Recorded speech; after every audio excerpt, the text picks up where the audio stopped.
Ito po ang magiging topic natin for today. Huli sa video si Lisa. Naku, pambira. Ano na naman yung kalokohan? Ano na naman pinagkakalat mo dyan, Lisa? Pero this time, hindi ka na makakawala. May video na. Walang lusot.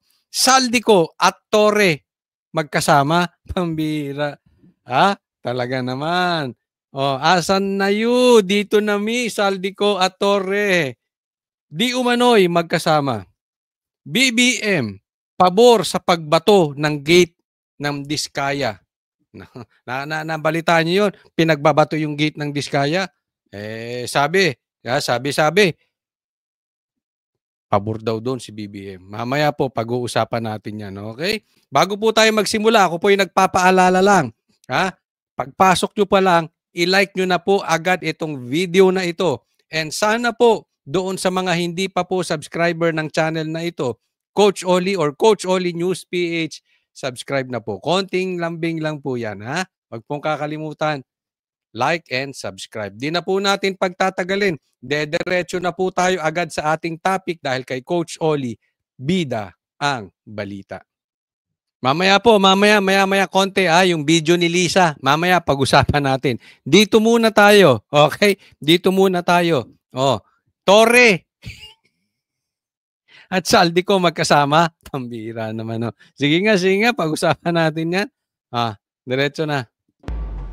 Sa kauna-unahang pagdinig ng House Infrastructure Committee nitong Martes, hiniling ng ilang kongresista na imbitahan si Ako Bicol Representative Elizalde Co para ipaliwanag ang budget insertions sa 2025 budget noong siya ang chairperson ng House Appropriations Committee. Ito si Saldico, di umano ay tinatago ng TRICOM. Ayaw ilabas ng TRICOM. Sa katunayan, ito si Abante, kinokontra pa. Bakit natin pasusulputin dito si Saldico? Nako, baka maraming maituro. Hindi lang si Saldico ang sumabit. Baka maraming sumabit. Ewan ko ha. Kasi palagay ko yung TRICOM ata nag-iimbista. Hindi ko alam ha. Pero sila dito parang pag si Saldico. Forthwith. Tagal nyo. Pauwiin yan si Saldico. Forthwith. Pagdating sa vlogger, tatapang pag sa kasamahan nyo pala nako. Hanggang vlogger lang kayo nako. Noong 19th Congress. Pero batay sa journal ng Kamara, simula na magbukas ang 20th Congress noong July 28, hindi pa dumadalo sa sesyon si Ko. Ay, pambira. Absinero. Ay sabi ng iba, kayo ba naniniwala dito sa sabi ng iba? Hindi lang pala magnanakaw, absinero pa. Sabi nila yon. Hindi naman siguro magnanakaw si Saldico. Baka absinero lang. Pantinaw nyo, silip ng silip.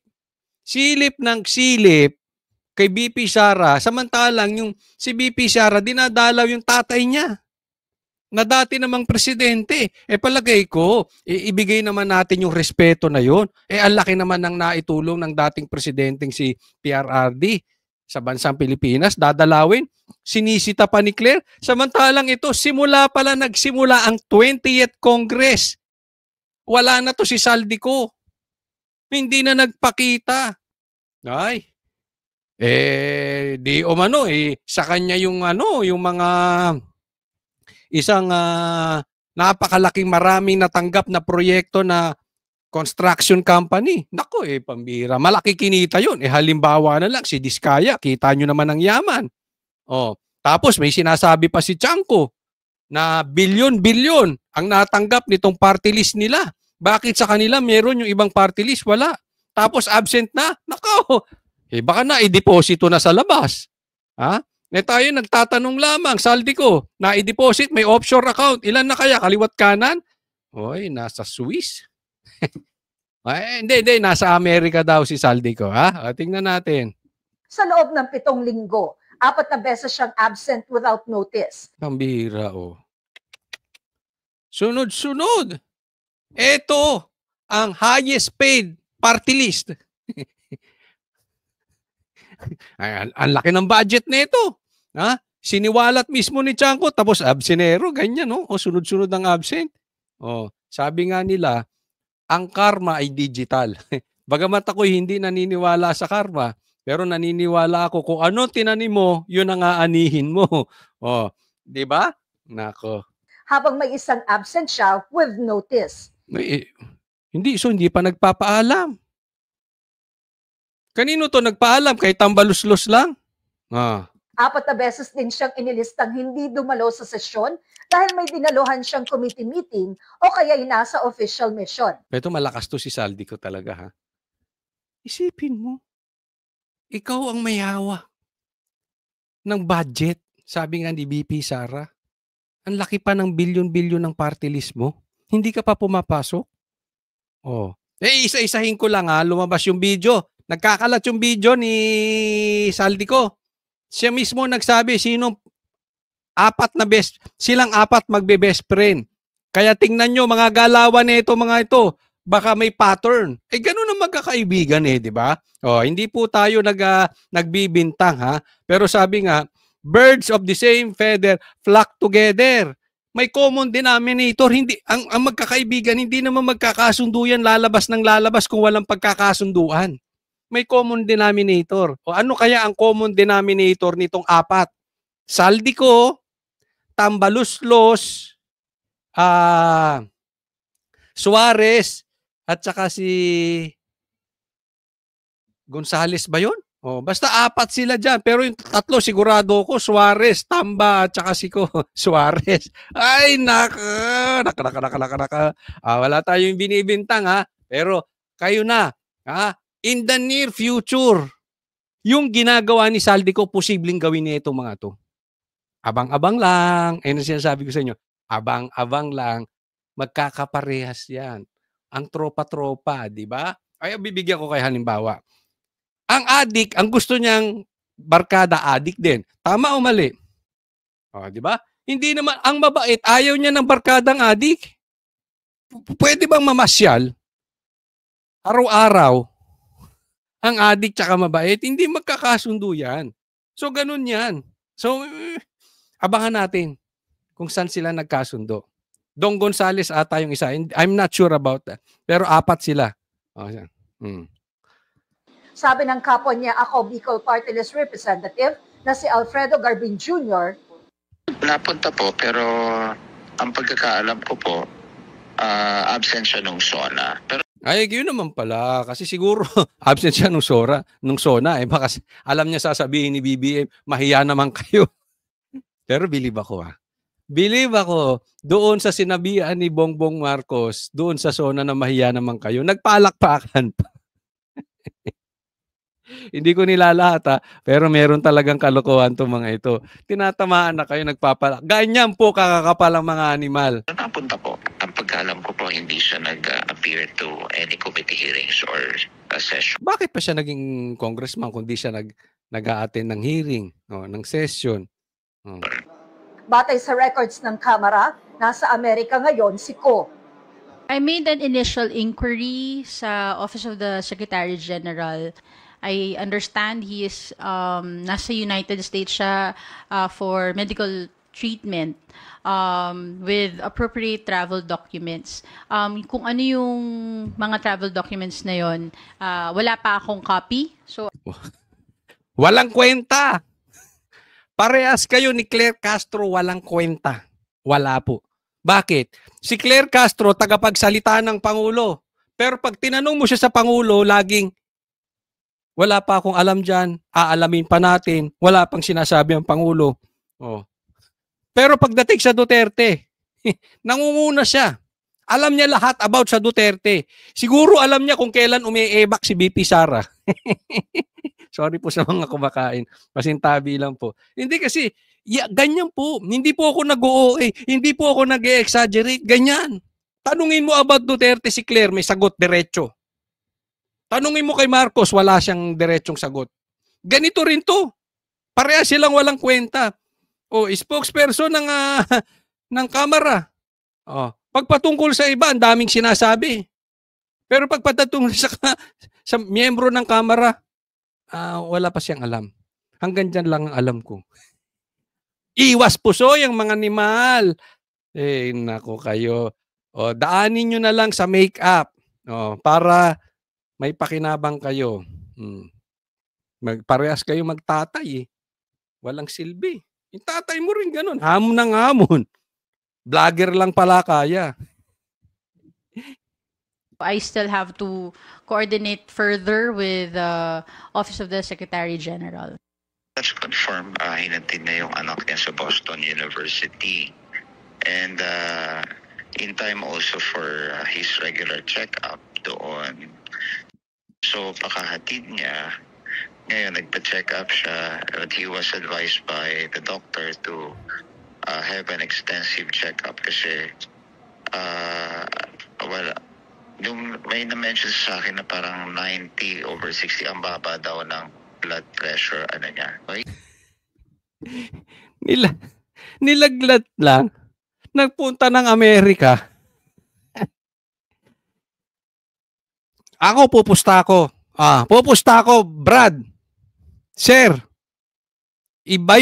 blood pressure mo. Lahat ng members ng kamera. Chances are, karamihan dyan, high blood o low blood.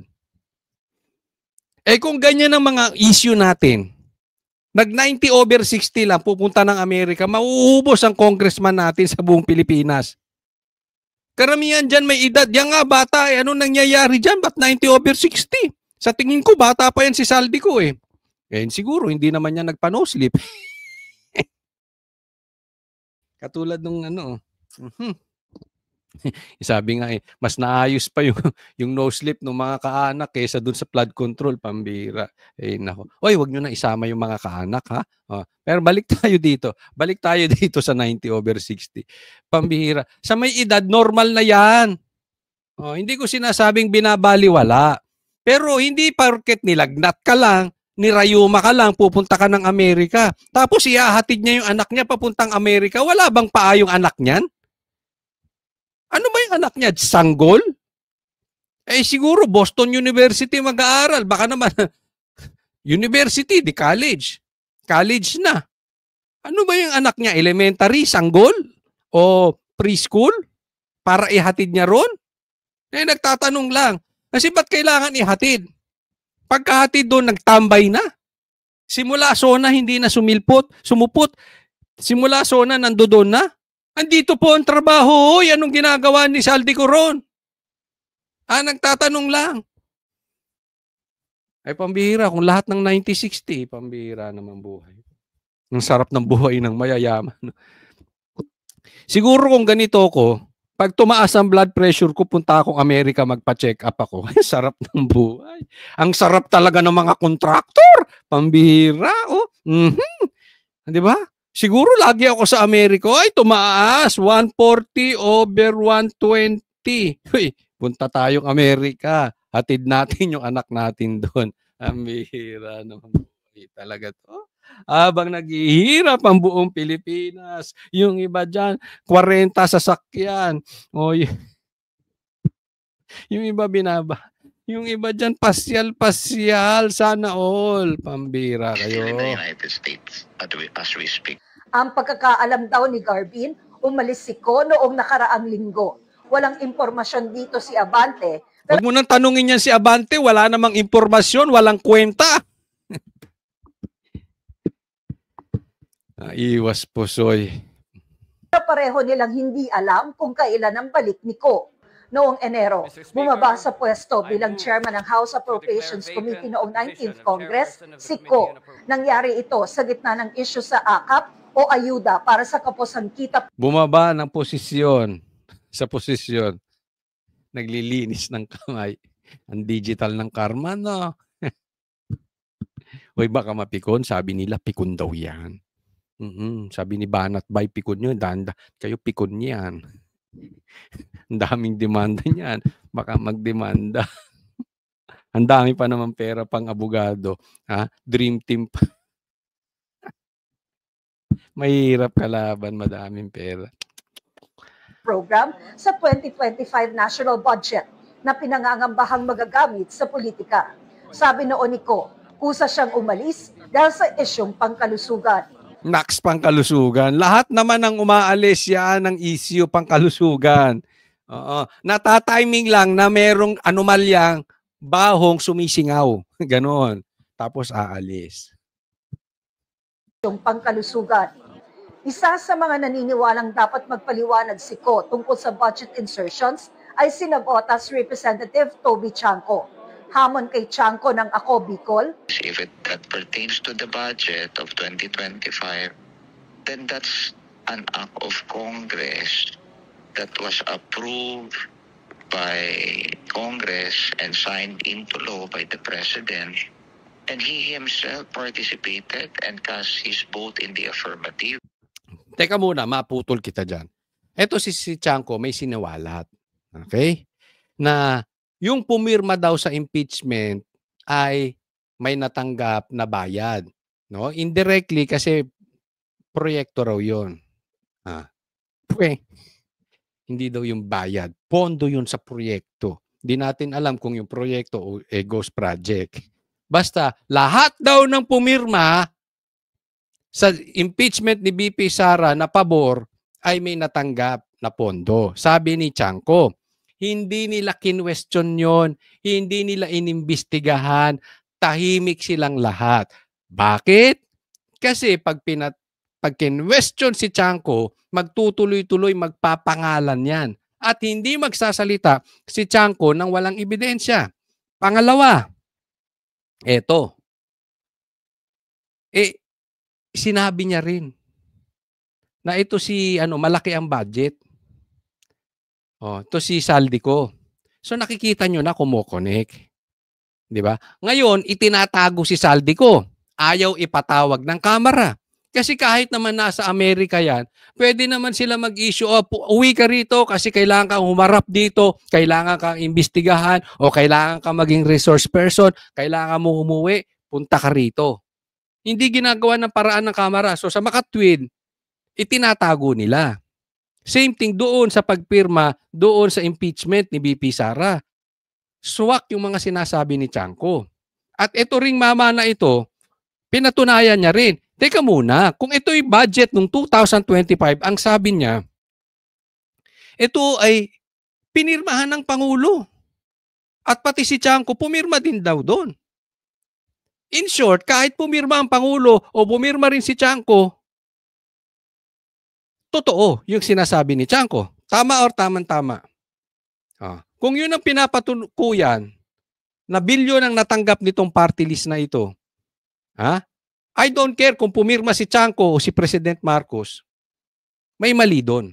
May mali doon.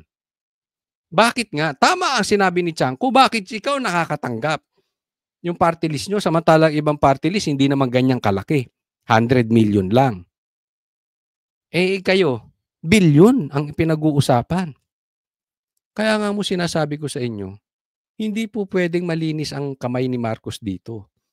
Baka naguhugas kamay lang parang si Poncio Pilato. Dahil pinirmahan niya rin dito Pinirmahan din niya ni Marcos.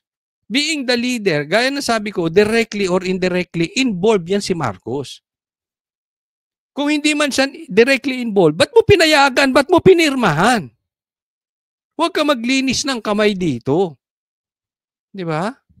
At alam mo kung sino-sino yung mga yan, Marcos. Magmakatapang ka naman, huwag niyong hayaan yung iba magsalita, magpangalan. Pangalanan mo. Pinakalanan mo yung mga contractor. Pangalanan mo rin yung mga congressman na involved.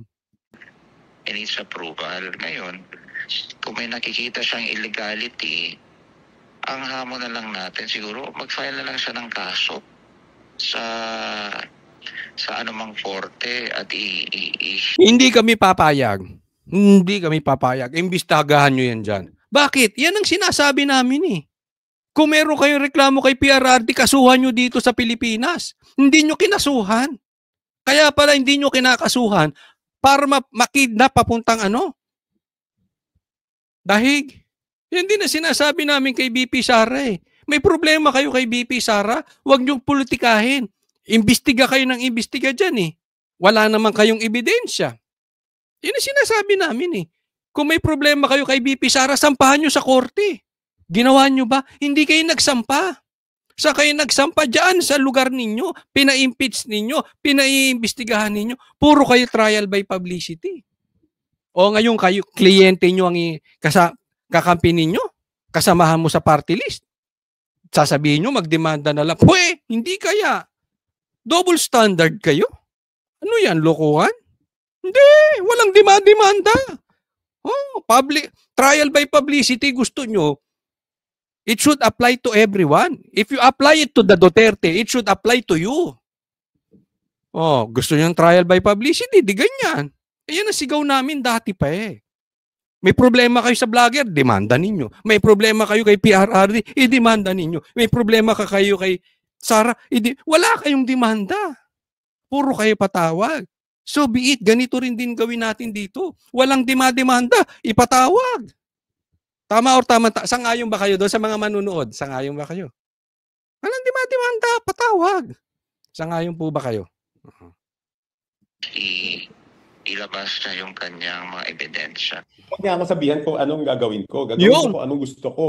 Gawin nila kung anong gusto nilang gawin, no? Kung sinasabi niyang malicious insinuations, ganun kamanhid na ba kami? Hindi namin nararamdaman yung galit ng tao? Ibig sabihin ba walang issue ng corruption sa Congress? Ako lang ba nagsasabi? Siguro lumabas-labas sila. Makinig sila sa tao. Sobrang nagalit ng tao sa amin.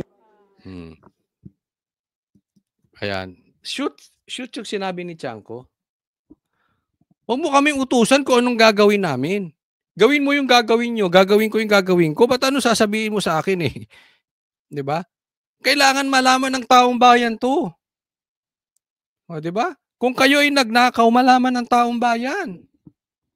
Matatapang lang kayo pagdating kay BP Sara. Matatapang lang kayo pagdating sa vlogger. Pero pagkakampi ninyo, duwag kayo. Gusto nyo, demanda. Huwag ganun. Wag ganun. Ha? Malaki ang problema natin dito sa sitwasyon natin. Kaya sabi niya, manhid na ba kayo? Hindi yan manhid. Kaya nga tumakbo agad yan eh. Kaya SONA pa lang eh. Alam niya na may paputok na issue. Kaya tumakbo yan. Ako, hindi ko na rin alam. Nagtatanong lang, asan na si ano? Hindi ko na napagkikita eh. Itatanong lang ha. Kasama niya ba si Tambaluslos? Hindi ko na rin napagkikita. Si Tory kaya asan na? Asan na si to? Pareha sila. Dati araw-araw sa media. Hindi na siya PNP chief. Ba't naman siya lalabas, Coacholi? Dati namang hindi siya PNP chief, araw-araw sa media. Nakalimoy, shush! Pa-effect ninyo. Ngayon, nagasilib kayo. Di ba? Intindi. Matindi. Sa akin lang, dapat talaga, ewan ko ba, anong nangyayari dito sa camera? Hindi ko alam bakit speaker nyo pa rin yan. Ako, I would rather have Chanko as the speaker or kung sino man. Yung basta't may tapang kontrahin si Tambaluslos. Hindi ko alam bakit nakaupo sa gitna ng bulilyaso at baho na umaalingasaw ng kamera. Nakaupo pa rin yan as speaker, si Tambaluslos. Ang tindi talagang kapal ng muka. Dapat siya nagkukusang loob na siya eh. Nagre-resign na siya. Ito naman mga ito, mga sumusuporta kay Tambaluslos, mga duwag din. Hindi ko alam eh. Wala ding paninindigan. Next topic po. Mamaya natin pag-usapan yung tungkol sa video ni Lisa, ha? Mamaya po, unahin po muna natin ito. Kasi merong magandang announcement si Claire Castro na talaga namang may lamang katotohanan dahil sa sinasabi ng Pangulo. Alamin natin kung ano itong makahulugan at makatotohanang sinabi ng Pangulo. Hindi po na naisin ng Pangulo na ganito ang mangyari. Sabi nga po ng Pangulo, sinusunod po natin ang due process. Sa mga kapwa nating Pilipino, ang pag-iimbestigang ginagawa po ng Pangulo, ang pag-uutos na imbestigahan lahat, ay para din po sa taong bayan.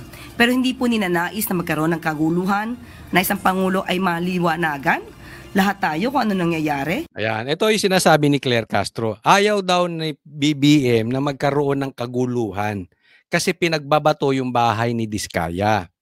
Okay? At nagrally-rally doon. Kayo nang humusga kung yung mga nagrarally ba doon ay mga komunista. Yung mga Maki, baka, wag matakot. Tingnan nyo, panuorin nyo. Hindi ko lang ano kasi dito nagbabatuhan. Mafa-flag tayo di YouTube. Nagbabatuan, nagpintura-pintura. Tapos yung isa, may sinasabi sa nagbabasa. Hindi ko alam kung kamag-anak ni Risa yun eh. Ang haba sinasabi niya sa loudspeaker, ay yung tawag nila doon? O basta yun. O para lumakas yung boses. O binabasa. ang haba talaga. Alam mo, naisip ko sa kanya, Risang-Risa. Hindi ko alam kung komunista to. Hindi ko lang alam, hindi ko po sila pinagbibintangan. Pero yung mga datingan, yung may mga flag, tapos yung flag na kulay itim, yung mga ganun, yung may mga tono yung mga sinasabi, tapos tapos biglang wala na. Ganun. Di ba? Anyway, pinagbabato yung bahay ni Diskaya. At ang sabi ni Bongbong Marcos, ayaw niya ng kagulungan. Hindi nga. Ito tatandaan ninyo Gusto nyong malaman ng hakbang ng Pangulo? Lahat ng sinabi niya, baliktarin nyo, yun ang mangyayari. Ang nagkakatotoo, ano sabi niya? Hindi ko papapasukin ng EDCA. Tanong, nakapasok ba EDCA? Dumami pa. Ano pa sinabi ng Pangulo? Ayaw ko ng impeachment. Tapos, yung anak niya kauna-unahang pumirma para magkaroon ng impeachment kay BP Sara. Hindi ko papapasukin ng ICC. Anong nangyari? Pumasok ang ICC. Kinidnap si Tatay Digong, dinala sa ICC. Nakikita nyo na?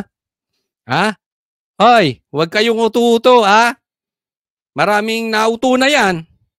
Nakamamaya, papabudol na naman kayo, kakariri. Hindi tayo naninisi. Walang sisihan ko, Choli. Hindi ko po kayo sinisisi. Pero lawakan yung utak ninyo, lalo na kayo mga bashers ko. Kayo mga Marcos loyalist. Totoo naman di ba? Lahat ng sinabi kong tatlo, ayaw niya. Anong nangyari yung kabaligtaran? Tama or tamang-tama? Sige nga, sagutin nyo kayo mga pulahan. Pati na rin yung mga kumain ng suka nila na pinklawan na ngayon parang sip-sip sip-sip kay Marcos. Mali ba ako? Diba? So kabaligtaran yan. Mag-iingat po tayo. Okay? This, I think, wag po tayong maligaw. Ito lang sinasabi ko. Hindi natin alam, baka mamaya, okay? Baka hindi si Marcos or baka tanim ng iba or hindi natin alam. Pero dinidirekta. Mamaya may papakita ko sa inyong video na talagang alam mo ang idinidiin dito, Diskaya. Yes, hindi ko po pinagtatanggol ang Diskaya.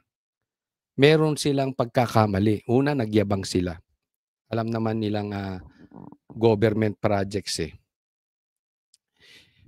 Pero sila po, kumbaga sa mga magnanakaw, kaya yung mga nagpipintura ng magnanakaw, huwag niyong gamitin yan. Kasi maraming Pilipinong nagagalit dyan. Alam niyo kung bakit? Kasi ang tinatawag na magnanakaw yung tatay nila. Hindi ako hindi ko tinatawag yung tatay nila, pero yung magnanakaw na term, yan ay ginagamit sa tatay nila. Ngayon, ginagamit nyo na kay Diskaya, masyado namang itinaas nyo masyado Diskaya. Di ba? Huwag niyong gamitin yung magnanakaw sa Diskaya kasi kontraktor lang yan. Di ba? Ako, sasabihin ko sa inyo, hindi sa nagmamalinis ako. Pero pagka may mga ganyang anomalous project, kung kontraktor man ako, hindi ko tatanggapin. Di ba? Hindi ko ibig sabihin kukonsintihin. Pero karamihan ng Pilipino, maalokan ng ganyan, susunggaban. Pero hindi nila kayang gawin yan nang walang politiko. Bakir. Tatandaan niyo po ito. Same thing sa droga. Same thing sa gambling. Ang bakir po niyan, politiko. So, mag-iingat po tayo kasi tila naliligaw tayo. At tila nakikita na natin ang direksyon ng pamahalaan ay ibintang sa kontraktor. At sila malinis. Hoy, kaming mga congressman malinis. Kami dito sa executive department malinis. Hindi kami kasali dyan. Sino may kasalanan dyan? DPWH. Sino may kasalanan dyan? Kontraktor. Gagalaw ba yung DPWH? Gagalaw ba yung kontraktor na walang go signal sa ibabaw? Huwag nga tayong maglokohan. Pambihira naman. Huwag kayong papayag ng ganun. Di ba? Kikitang-kita natin, mag-iingat tayo dahil yung lumalabas ngayon, Talagang tipong diskaya ng diskaya. Yes, I agree. In my opinion, dapat silang maparusahan. Hindi ko sila inililigtas. I never ko silang ililigtas. Pero wag tayong makalimot. Baka sa kasi ito po ang nangyayari mga kababayan ko. Galit na ang Pilipino. Dahil gutom ang Pilipino tapos may nagpapasasa. 'Di ba? So may galit ang Pilipino eh. At alam nila 'yan. So anong gusto nilang gawin? Yung galit ng Pilipino mapunta sa diskaya o sa mga kontraktor. Wag po. Wag po. Kasi kahit magalit kayo sa kila diskaya at sa mga kontraktor, kahit tanggalin nyo yan, kahit ipakulong yung lahat yan, next year, yung pagnanakaw, diretso pa rin. Bakit? Yung mga politikong nangunsinti sa kanila, nakaupo pa rin. Papalitan lang yung mga kontraktor na yan. Naiintindihan? Hindi naman makahagalaw yung kontraktor nang wala sa ibabaw eh. So ang kailangan natin dito, ma-focus po tayo. Tingnan natin itong sinong politikong nasa ibabaw nito. Naiintindihan? So yung galit po natin, lagyan po natin ng utak. Okay? Oh, natural, magagalit ka. Isipin mo tayo naghihirap. Ni hindi tayo makabili ng kotse, ni hindi tayo makabili ng motor. Karamihan sa atin. Pero sila, ganyan ang sasakyan. Pambihira naman. Diba? Pero baka sabihin ko sa inyo, baka ang diskaya squatter yan. Oh, squatter yan. Oh, kung ikukumpara mo, doon sa bossing nilang politiko. Kasi ang nakuha niyang mga kontraktor, barya lang compared sa nakukuha ng mga politiko. Di ba? Galit na galit kayo sa kontraktor. Squatter yan. Sa atin, kumpara natin sa atin, sobrang yaman. Pero ikumpara mo yan sa mga politiko, baka magmukhang squatter yan. Kailangan yung galit, may utak. Huwag tayong papaligaw. Tatandaan po natin. May mga politiko na pag ang sinabi kaliwa, dapat kanan. Pag may sinabi ang politiko, ayaw ko niyan, gusto niya yan. May mga politikong, pag sinabing gusto, ayaw niya. Alamin nyo kung sino-sino itong mga politikong yan. Mag-iingat po tayo. Sa mga flood control projects at maibigay ang nararapat sa taong bayan.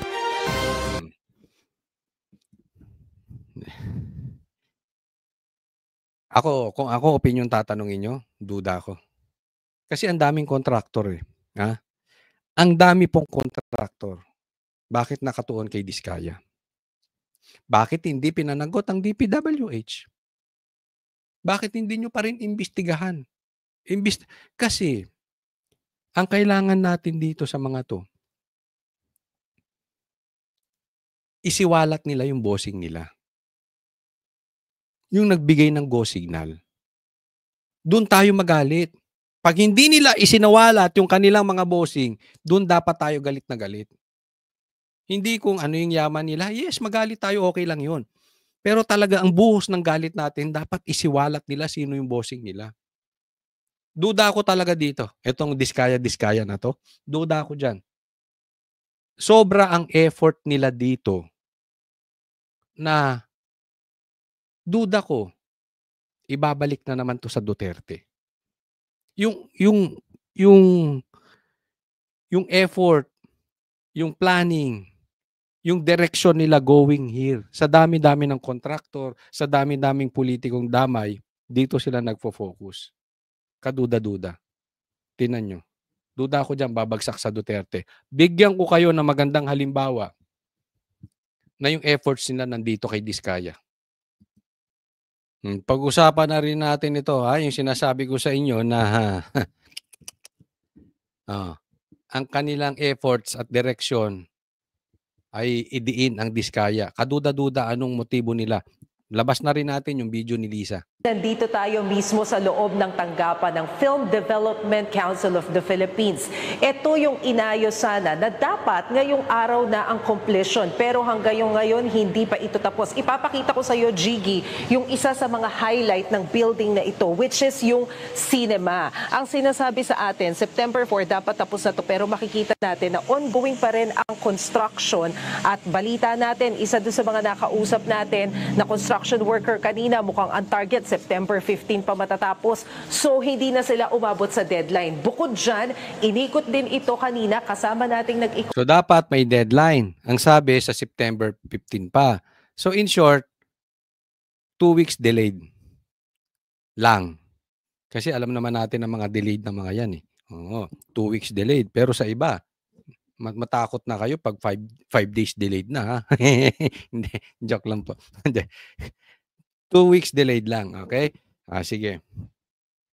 Tuloy. Si Palace Press Officer Undersecretary Claire Castro, nakita natin na hindi pulido yung finishing ng elevator. Yung ibang mga kwarto, cement finish, instead na... Ayan, tinan niyo si Lisa. Ayan si Lisa, ayan si Lisa, ayan si Lisa.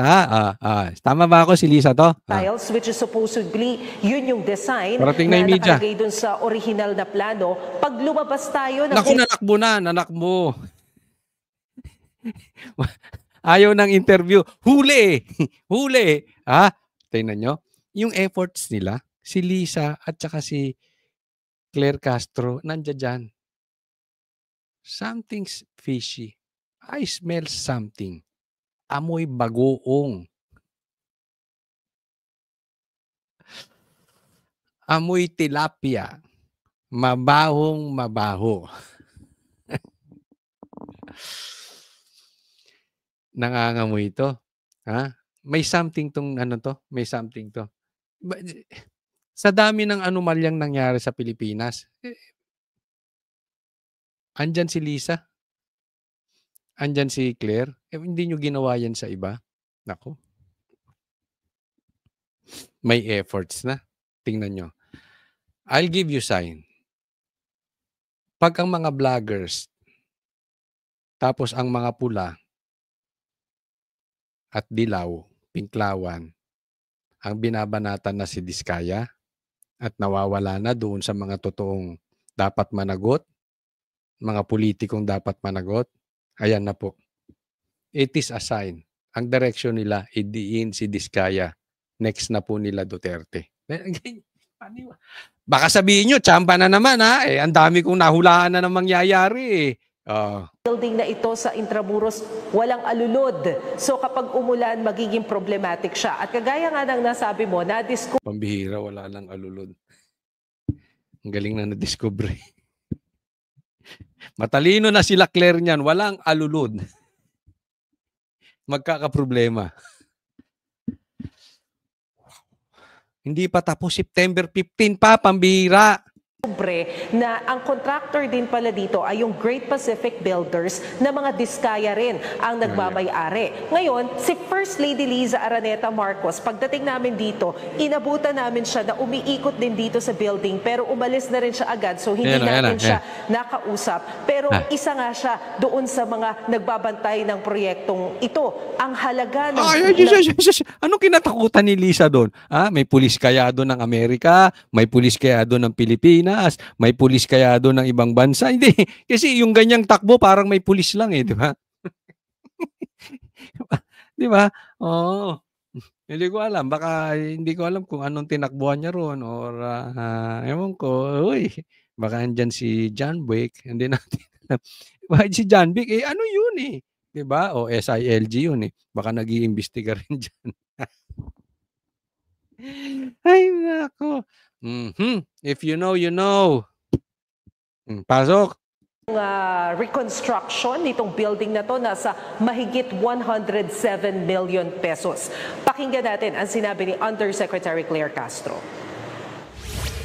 Ang isa pang nakikita dito ay malamang na yung ibang kinatawan ng DPWH ay nakikipagsabuatan sa mga contractor. Sabi nga natin, nabanggit ko kanina, nung dumalo dito si... Ang DPWH ay nakikipagsabuatan sa mga kontraktor.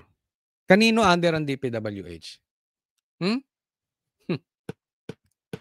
Sino kumokontrol sa DPWH? Hindi, kasi kung may mali, may mali. Okay yun. Pero wag hugas kamay. Para kayong Poncio Pilato eh. Hugas kamay. O sino dinidiin nyo? Diin nyo rin yung ibang kontraktor. Ba't di nyo kayang idiin si Saldico? Hindi na lumabas ah. Ay, sa bagay, may taga-diin sila ron. Si Chanko. First Lady, kasama niya noon si Secretary Manny Bonoan. Hindi natin sinasabi na si Secretary Manny Bonoan dahil hindi naman siya nakapirma sa kontrata. But may pagkakataon kasi na sila mismo din yung nagbigay ng kung sino mga taong pwedeng gumawa. So, yun, maaari may sabuatan. At Maricel, Yun. Maaring may sabwatan ha. Okay? Ako din, duda ako. Maaring may sabwatan talaga. Tingnan nyo ibabaw. May tinatago to. I really hope na diskaya magsalita kayo. Kung gusto nyo talagang malinis ang inyong pangalan, magsalita kayo. Tiisin nyo na para sa taong bayan. Pero alam ko marami kayong ituturo na talagang sila, kung may drug lords,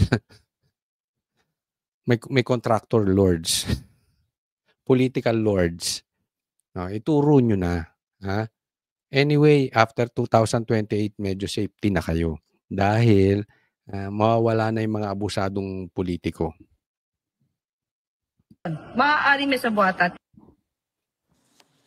At Maricel, may reaksyon na ba ang Pangulo at si First Lady dito sa sinasabing substandard na proyekto? Paano magkakaroon ng reaksyon? Si Pangulo, wala namang alam yun. Pag-alanganin, tagasagot dyan si Claire. O, kita nyo naman din si Lisa, tumakbo. Kita. Parang nakakita ng lalaki, nakakita ng multo, pambihira. O.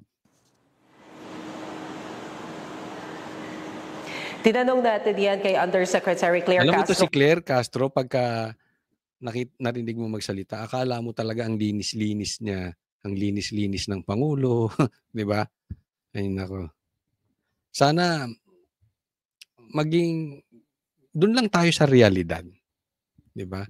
Para maging makatotohanan, kasi salita tayo na salita, hindi naman naniniwala ang taong bayan dahil yung sinasabi natin malayo talaga sa realidad. Kanina, Gigi, at ang sabi niya, dismayado si First Lady Liza Araneta Marcos nang makita nga kung anong nangyari sa building na ito. Dismayado, inalakbo, di dapat nagpa-interview siya. Sabi niya, gobyerno na nga yung nagpapagawa nitong construction. Aba, gobyerno pa yung naloloko. Kaya nga Gobyerno na ang nagpapagawa ng construction, gobyerno pa ang niloloko. Hindi kaya gobyerno ang nanloloko? Ha? Ay, ako'y nagtatanong lang. 'Di ba? May gobyerno rin yung flood control. Pinagmalaki pa ni Bongbong Marcos.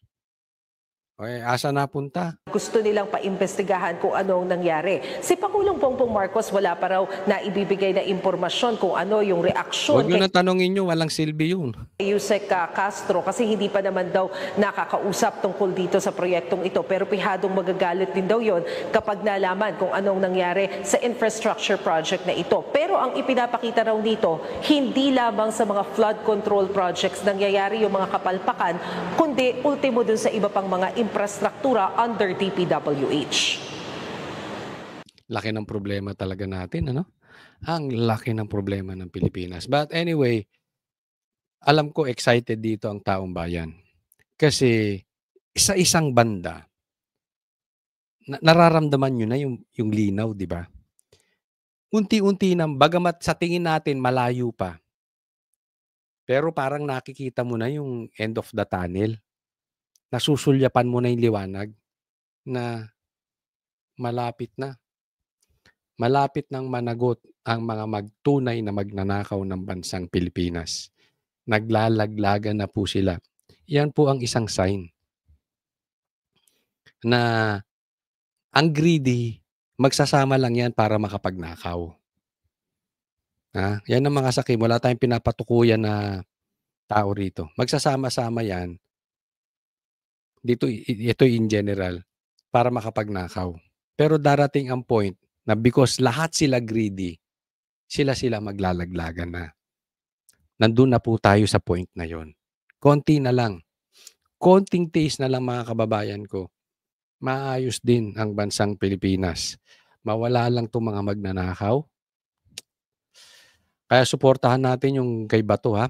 Yung kanyang ipapasang batas na death penalty para sa plunder. At pagka makikita natin yung mga hindi sumuporta rito, chances are may sabit yun. Huwag pong kakalimutan na i-like po itong vlog na ito and sana po mag-subscribe po kayo dito sa channel ko. Maraming salamat po sa patuloy na pagsubaybay nyo kay Coach Oli. God bless everyone.